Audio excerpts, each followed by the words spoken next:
Hi guys, Assalamualaikum. Welcome back to my channel M.Artz and Craftz. അപ്പോൾ ഇന്ന് ഞാൻ ഇവിടെ ചെയ്യാൻ പോകുന്നത് ഒരു കാൻഡിൽ ഫ്ലവർ ആണ്. അത് ഞാൻ ഇതേപോലത്തെ ഒരു മരക്കഷ്ണം കൊണ്ടാണ് അതിന്റെ മുകളിലാണ് ചെയ്യുന്നത്.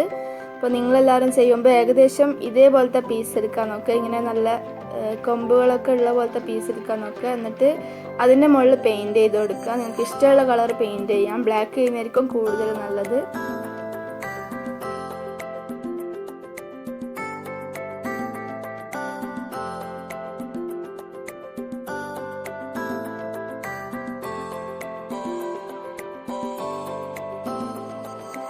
അപ്പോൾ ഗായ്സ് ഇതിവിടെ പെയിൻറ്റ് ചെയ്ത് കഴിഞ്ഞിട്ടുണ്ട്. ഇനി നമുക്ക് ക്യാൻഡിൽ ഫ്ലവർ ഉണ്ടാക്കുന്നത് നോക്കാം എങ്ങനെയാണ്. ആദ്യം ഒരു ക്യാൻഡിൽ എടുക്കുക, എന്നിട്ട് ഇതേപോലെ പീസായിട്ട് കട്ട് ചെയ്ത് കൊടുക്കാൻ. എന്നിട്ടൊരു ചെറിയ സ്റ്റീലിൻ്റെ പാത്രത്തിലേക്ക് വെച്ച് കൊടുക്കുക.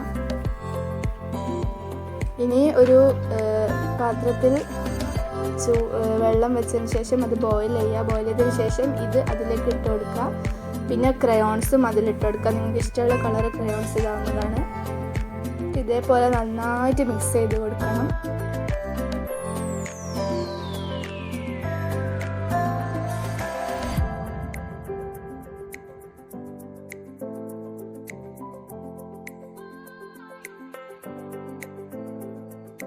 അപ്പോൾ ഗൈസ് ഇതെന്താ ഏകദേശം നന്നായിട്ട് വന്നിട്ടുണ്ട്. ഇനി നമുക്കതിൽ നിന്ന് മാറ്റാം. നമുക്ക് നന്നായിട്ട് ഇത് മിക്സ് ചെയ്ത് കൊടുക്കേണ്ട ആവശ്യമുണ്ട്. ബിക്കോസ് അത് കട്ടയായി കഴിഞ്ഞാൽ പിന്നെ നമുക്ക് ചെയ്യാൻ പറ്റില്ല.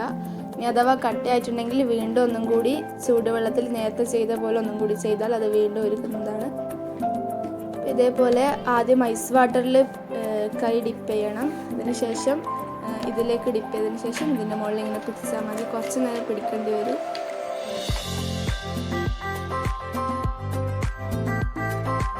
നിങ്ങൾ ചെയ്യുമ്പോൾ നിങ്ങൾക്ക് ഫുള്ള് ചെയ്യണമെന്ന് ഇഷ്ടമുണ്ടെങ്കിൽ ഫുള്ള് ചെയ്യാം, ഇല്ലെങ്കിൽ ഓരോ സ്ഥലത്തും വിട്ട് വിട്ട് ചെയ്യാം.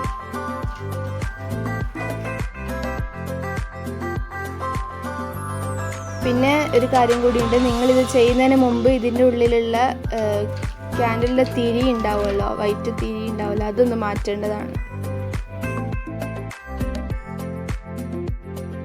ഇത് കട്ടയാവാതിരിക്കാൻ ഒന്ന് നന്നായിട്ട് മിക്സ് ചെയ്തുകൊണ്ടിരുന്നാൽ മതി.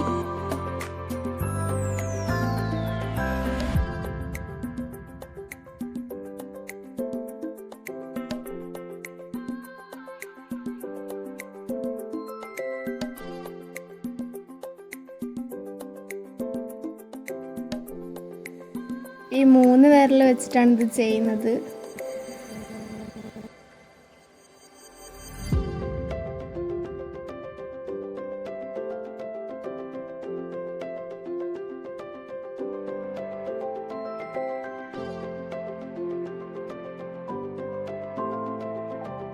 അപ്പോൾ ഗായ്സ് ഇതിവിടെ തീരാനായിട്ടുണ്ട്. അപ്പോൾ തീർന്നു കഴിഞ്ഞാൽ നിങ്ങൾ ഏതെങ്കിലും ഒരു ഗ്ലാസ്സോ ഏതെങ്കിലും ബോട്ടിലോ എടുത്ത് അതിലേക്ക് വെക്കാവുന്നതാണ്. അപ്പോൾ ഗൈസ് ഞാൻ കഴിഞ്ഞ വീഡിയോയിൽ പെയിൻറ്റ് ചെയ്ത ആ ഗ്ലാസ്സാണ് ഞാൻ ഇവിടെ യൂസ് ചെയ്യുന്നത് ഇതിന്. എന്നിട്ട് ഇതിൻ്റെ ഉള്ളിൽ സാൻഡോ അല്ലെങ്കിൽ ഇതേപോലത്തെ റോക്സോ വെച്ച് നിങ്ങൾക്ക് ഫില്ല് ചെയ്യാം. എന്നിട്ട് ഈ സ്റ്റിക്ക് ഇതിലേക്ക് വെച്ചെടുക്കാം. അപ്പോൾ താങ്ക്സ് ഫോർ വാച്ചിങ്.